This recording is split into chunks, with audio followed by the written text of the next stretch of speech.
તો ભાવનગરનો લઠ્ઠાકાંડ કે જ્યાં વધુ એક વ્યક્તિનું મોત નીપજ્યું છે। નકલી દારૂ પીવાના કારણે વધુ એકનું મોત થયું। હાર્દિક હરેશભાઈ કિલજી નામના યુવકનું મોત નીપજ્યું છે। સારવાર દરમિયાન હાર્દિકનું મોત થયું। અત્યાર સુધીમાં નકલી દારૂએ 9 લોકોના જીવ લીધા।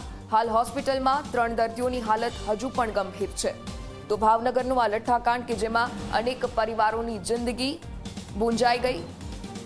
અનેક બહેનોએ પોતાના ભાઈ ગુમાવ્યા, અનેક માતાએ પોતાના સંતાનોને પણ ગુમાવ્યા। વધુ એક મોતની વિગત સામે આવી છે। નકલી દારૂ પીવાના કારણે એકનું મોત નીપજ્યું છે।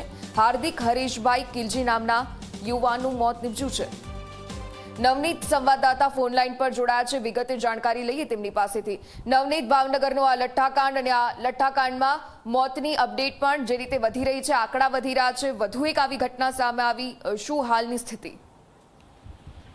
ચોક્કસ જે રીતના વાત કરીએ તો ભાવનગરની અંદર સર્જાયેલા લઠ્ઠાકાંડમાં અત્યાર સુધીમાં કુલ 61 લોકો જેટલા જે લોકો છે તેને સામાન્યથી લઈને ગંભીર પ્રકારની અસરો છે જોવા મળી છે। ત્યારે ગઈકાલ સુધીમાં જે 8નો આંકડો હતો એ એક તો અંક વધીને 9 સુધી પહોંચી ગયો છે। કારણ કે જે રીતના ગંભીર પ્રકારના જે દર્દીઓ છે ખાનગી હોસ્પિટલમાં પણ સારવાર લઈ રહ્યા છે, ત્યારે એકનો વધારો થતા જે આંકડો છે 9 પર પહોંચ્યો છે।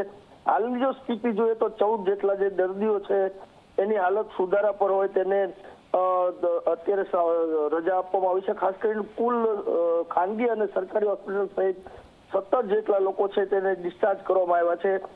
9 લોકોના મોત થયા છે, જ્યારે 18 જેટલા દર્દીઓ છે કે જેને સામાન્ય સારવાર આપી અને એની ટ્રીટમેન્ટ કરવામાં આવી રહી છે, જ્યારે અન્ય જે 17 જેટલા દર્દીઓ છે કે જેને એડમિટ કરવાની જરૂર પડી તેવાને પણ અત્યારે હાલ હોસ્પિટલ ખાતે સારવાર આપવામાં આવી રહી છે। પરંતુ જે રીતના વાત કરીએ તો તંત્ર દ્વારા હજુ પણ ક્યાંક ને ક્યાંક જે સરકારી અને ખાનગી હોસ્પિટલોની અંદર આંકડા છુપાવતા હોય તેવા દ્રશ્યો જાણકારી છે મળી રહી છે। કારણ કે ખાનગી હોસ્પિટલમાં અનેક દર્દીઓ સારવાર લેતા હોવાનું સામે આવ્યું છે, પરંતુ તંત્ર દ્વારા એકાદ બે આંકડા બતાવી અને સંતોષ માનવામાં આવતું હોય એવું પણ ધ્યાનમાં આવી રહ્યું છે। ત્યારે હવે આંકડો ક્યાં પહોંચે છે અત્યારે જોવું રહ્યું।